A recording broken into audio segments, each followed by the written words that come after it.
As Elliot said, my name is Miss Mona May. Well, but actually my full Sunday name is Miss Mona May. She may not, but she probably will. Some people call me a slapper, but I just don't think that's very nice. It's not nice at all to be called a slapper. Are you a slapper? Oh, good, that's good, because you're a Christian woman. You already said that. I used to be too. Yeah, but some people used to call me easy, but I just think I'm accommodating. Either way, I'm just a girl who can't say no. In fact, before I was married, my ass was like the Schengen zone. No borders and everyone was welcome. Well, now that I've become an old queer, my ass is more like Sucky Hall Street. Wide, derelict, and lots of gaps. My husband loves it when I tell that joke, well, because he's convinced that, people are going to think that his manhood is the reason that I'm so stretched out back there. Well, I do not have the heart to tell him that it's really Barry, Bill, Brenda, and Charlie, and Diego, and Francesco, and a whole bunch of people at some establishment called Pipeworks.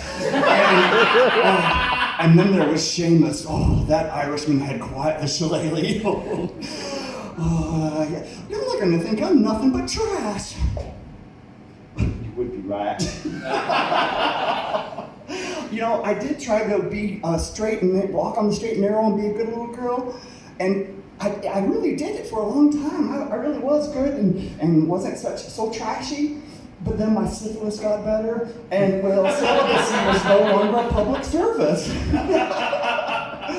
Oh Lordy. Well, as you can tell, I can be really naughty. I don't mean to be, but things come out of my mouth and I hear them at the exact same time you do.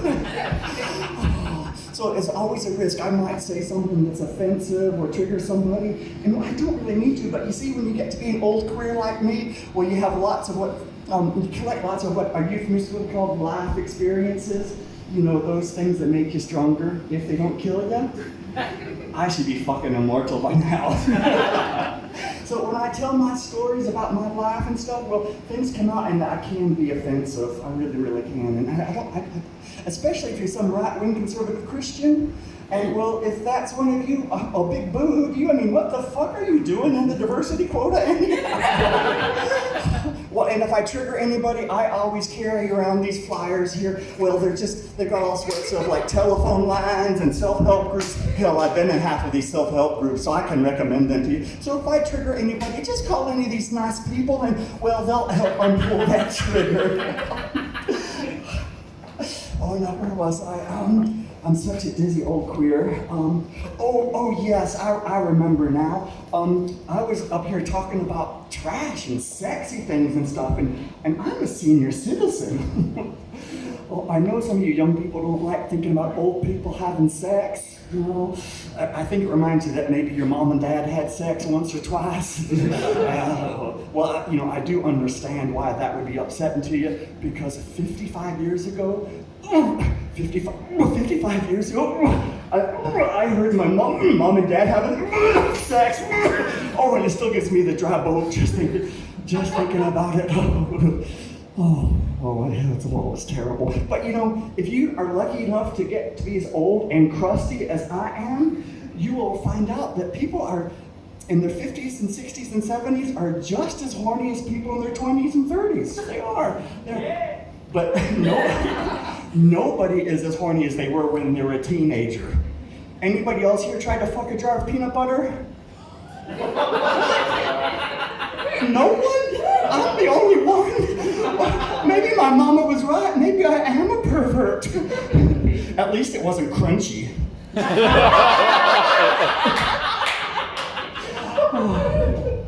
Right, yes, so old people and sex, yes. When you get to be older, you do like sex just as much as young people. But if I'm honest about it, things do change as you get to be a bit older when it comes to sex. Well, for example, you just well, consent gets to be so important when you're old.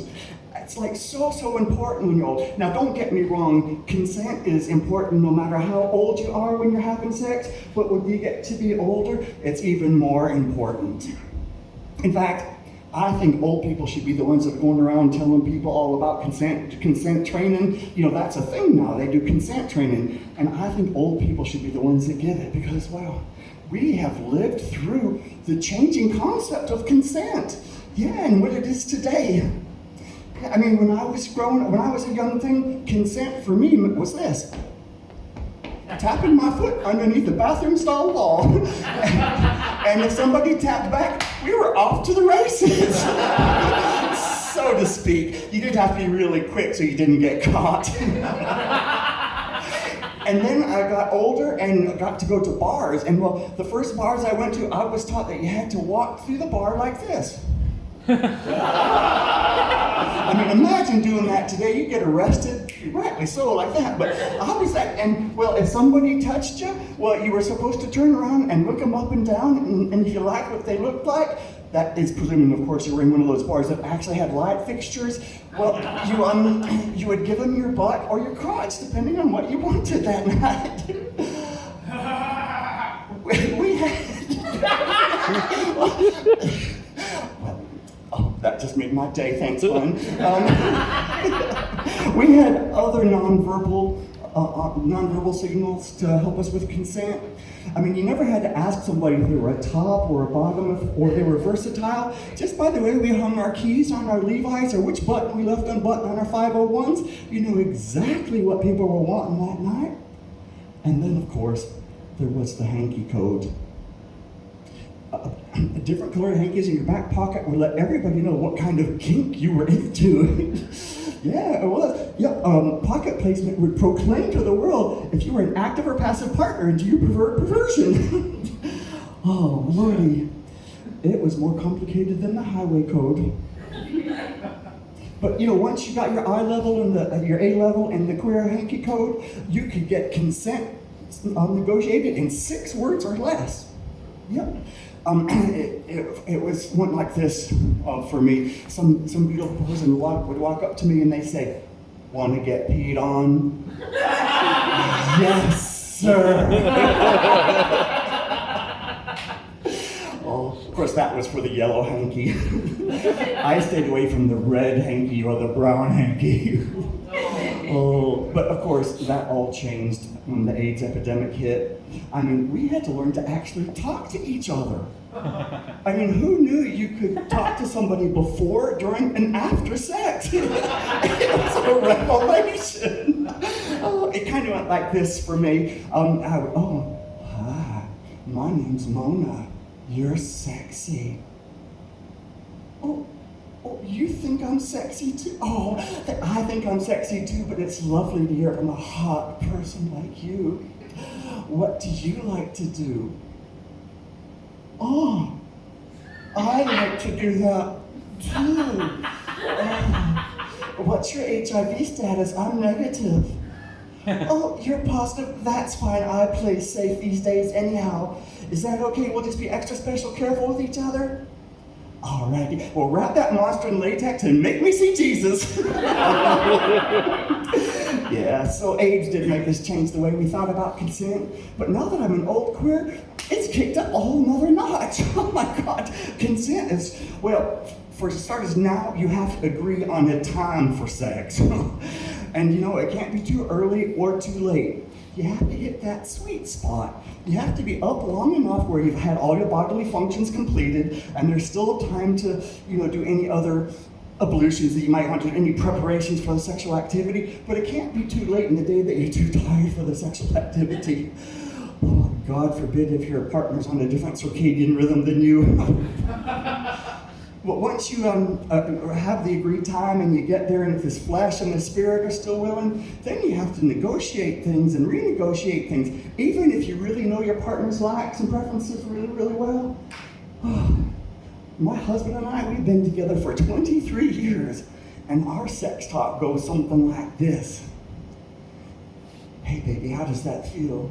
Oh, don't touch my left nipple. I still have nerve pain left over from shingles last month. Oh, how can I touch you there? Oh, no, you better not. I put on some arthritis cream this morning, and you remember how badly that burned our nether regions last time. Oh. Then it's like, okay, well, let's try this position. It's new. How does that feel? Oh, that is a new position. Oh, I like. Oh, that feels good. Oh, yes. Oh, yes. Oh, yes. Oh, keep doing that. Oh, that's lovely. Yes. Oh, yes. Keep that. Oh. Ow. Cramp.